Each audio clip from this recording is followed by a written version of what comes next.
How to stop a dog from barking. Barking is a noisy but completely normal part of dog communication. But if your pooch is barking very frequently, or for long periods, this isn't only annoying for you and your neighbors. It could also be a sign of deeper issues your dog is experiencing. To help prevent your dog from barking, it's important to know why they are doing it. So, here are different reasons why do dogs bark. Dogs bark for lots of reasons. They might be excited, bored, frustrated, distressed about being left alone, or even worried, and they may bark at different times for different reasons. For example, if your dog hasn't had enough exercise, or doesn't feel stimulated, they may bark to signal that they are bored or frustrated. Physical stimulation is very important, so you could try increasing your dog's exercise, making their daily walks more fun, or spending more time playing with them in the house or garden. 4 important tips to stop your dog from barking. Number 1. Ignore the barking.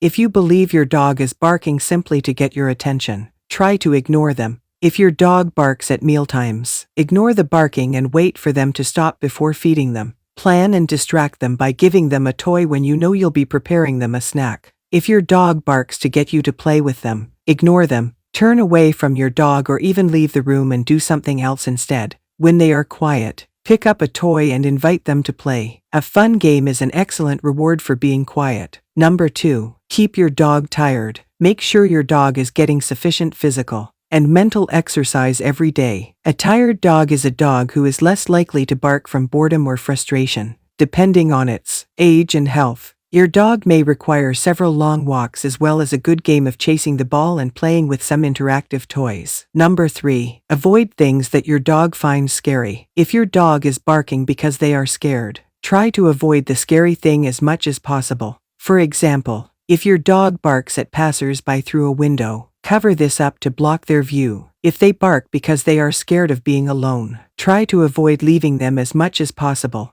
Consider using a pet sitter or dog walker. Number 4. Desensitize your dog to the stimulus. If your dog barks at specific triggers, gradually get your dog accustomed to whatever is causing them to bark. Start with the stimulus, the thing that makes them bark, at a distance. It must be far enough away that they don't bark when they see it. Feed them lots of good treats for maintaining eye contact with you and not barking. Move the stimulus a little closer, perhaps as little as a few inches or a few feet to start, and feed treats. Doing this consistently will teach them that quietly ignoring something, rather than barking, has a good outcome.